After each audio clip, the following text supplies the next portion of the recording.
just like the club. You got people that just didn't like you, and if you gave them a reason to spark that fire, man, look out. I'm Manny Vitale from My Fight Our War, and I am chatting with Staxx.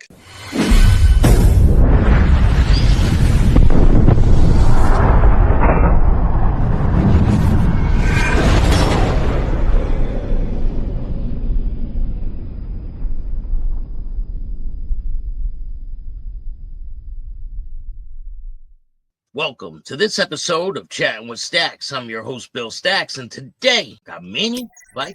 And I go, let's just cut the bullshit, man. I go, I know what's going on, and I know what's at stake here. And I said, if I'm fucking lying to you, I go, you prove it. If I'm lying to you, I'm sitting here right now. I could have just ran. I didn't. I go, let's raise the stakes.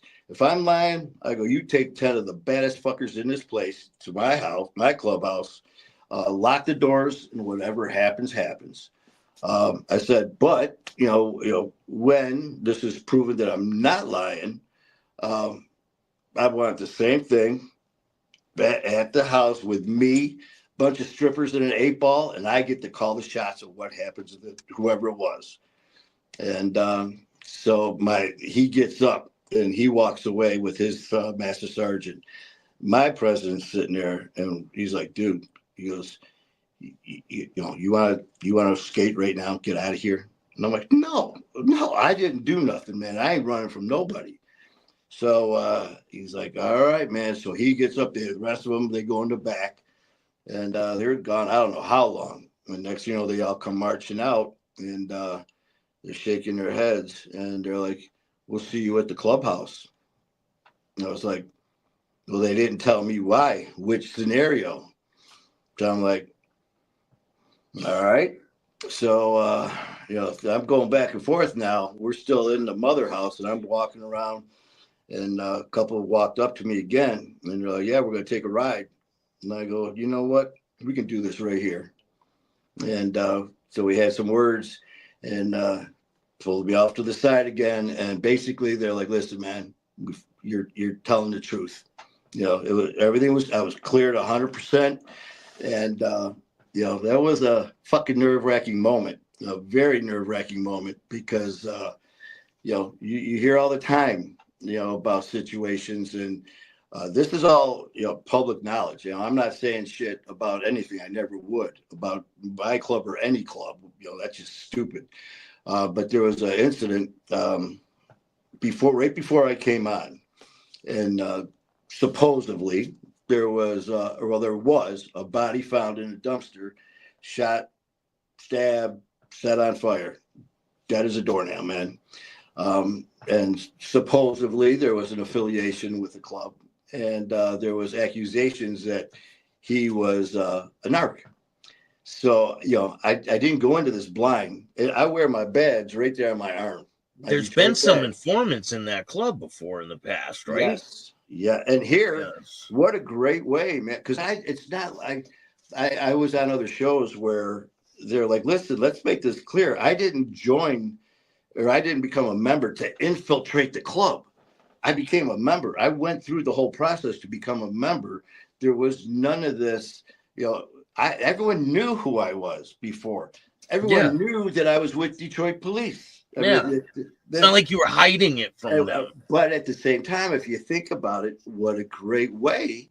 This guy's all disgruntled, pissed off, and all this shit. He went off the deep end. Now he's one of us. Or is he? I mean, even as these guys that are throwing these accusations around, I don't blame them at all. I don't take it personal. It's business. I mean, if I was them, because there's a lot of things that go on that are said that, are for eyes and ears inside that room only. And I respect that. But then again, but I never ran from, the truth. And that ended up, the thing too that really helped me is the way I handled it was not the way that some people may have thought. I was a little more diplomatic about it, which got a lot of attention from people, which actually got me even more respect, from a lot of the members, which I'm very grateful for. But I got nothing, no issues. A lot of great guys. I keep in contact with certain ones. I have a good relationship. So it is what it is. I had some people telling me, how could you fucking do that, man? You were wearing a badge with some of these guys and then you turned. What do you mean turned? Do you know some of these guys that I worked with wearing a badge were some of the scummiest motherfuckers around? The stuff they were doing, besides embezzling, besides stealing from evidence, drugs, all the stuff, made some of the guys wearing a cut look like Boy Scouts. So, just because you're wearing a shield over a cut doesn't make you this good guy. Just because you're wearing a cut over a shield does not make you a bad guy. Do you think they were cautious because you were former law enforcement? Oh, yeah. And like I said from the beginning, when I was saying how they all knew me prior to becoming a Detroit police officer, they knew me. So that was huge. And a lot, well, just like any job, man, you could go and do it. The police department, you walk in there. I had a lot of guys I worked with, and some guys you just don't like everyone you work with. I don't care if you're working in a factory, you're working at McDonald's, man. You might not like your coworker. Well, just because you're working with the police department in this brotherhood in blue, the boys and all that shit, there were guys in there who couldn't stand each other. I mean, hated each other and shit. Just like the club, you got people that just didn't like you. And if you gave them a reason to spark that fire, man, look out, and that's something that you got to just, know, understand, and respect. Was there a lot of gossip going around? Like, was there anybody sleeping with someone's girl or?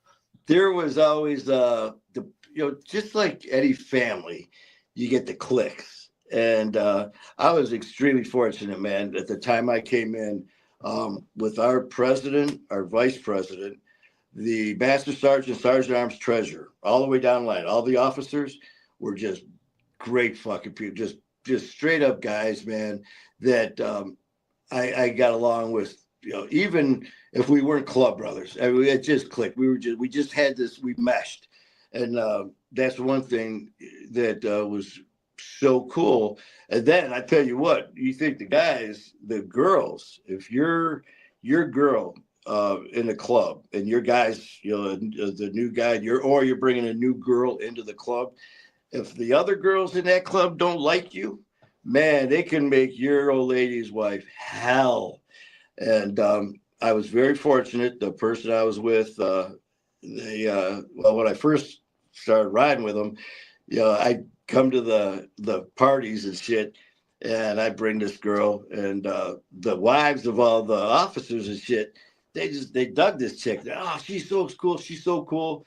And she come around, and then all of a sudden the next party I bring someone else. And they're like, Gunner, what the fuck?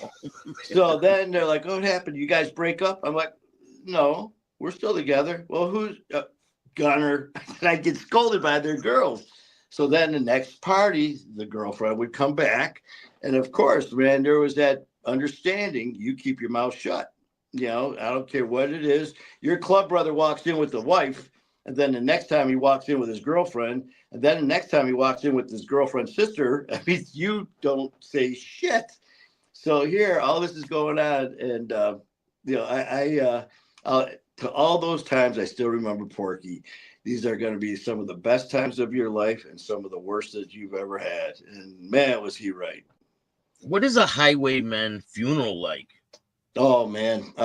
They're intense. Porky, I was there.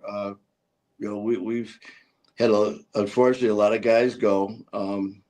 Very few were natural causes. What's some of the ways that they passed away? Well, some of them, God bless homie, man. He went over the handlebars, a couple houses from his home, man, and ripped his femoral artery in half, and it bled out. It was a bike. It was an accident, man. My boy Porky, it was just natural causes, and then some escalate to fights, shootings, stabbings. I mean, But then again, that happens everywhere. I mean, you don't have to wear a cut to get shot. I didn't have mine on when I got shot. You know, it was a Yeah. different situation. But the funerals, man, you know, it's just it's intense. It's intense. Excuse me. And you know, the ultimate respect when even other clubs, depending, you know, when my boy Porky, when that happened to him, you know, they had representatives from most of the clubs all show up and pay their respects because everybody loved him. And you know, and that's one thing with people when they see people with different, whatever club it is, whatever cut it is, go into places, they're like, oh shit, they're going to start shooting and beating people. That's not what it's about, man.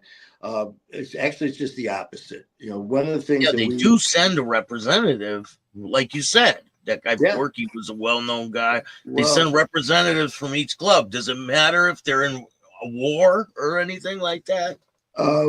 like I said, depending on the club, because with him, you know, and I'm not going to mention any clubs, but there was one in particular that did not show up, a rep or anyone, and that was cool with both sides. Um, but the one thing, like we would tell, when I would have new guys come in and they get that cut, and you'd see their eyes, they were just like all of a sudden they turned, you know, into 6'6" and 290, you know, instantly. And they were like the baddest fuck. They're like, see this? I go, hey man, just remember, you know, you walking around, what you say, what you do, you're representing all of us now.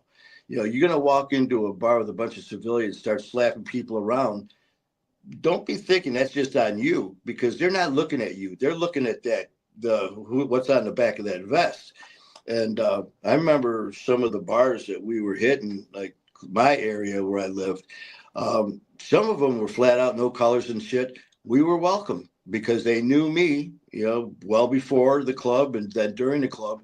They knew that when we were in there, man, civilians, there was ultimate respect, friendly. Hey man, come on down to the clubhouse on Fridays. We do steaks, salads, baked potatoes. You know, we serve you guys. You know, it's an open night to the public to make some money for the club.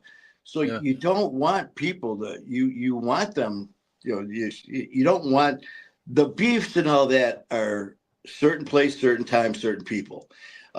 It's not just the everyday couple sitting at the bar, and all of a sudden, you know, club member walks up and just starts slapping the girl around, start bitching.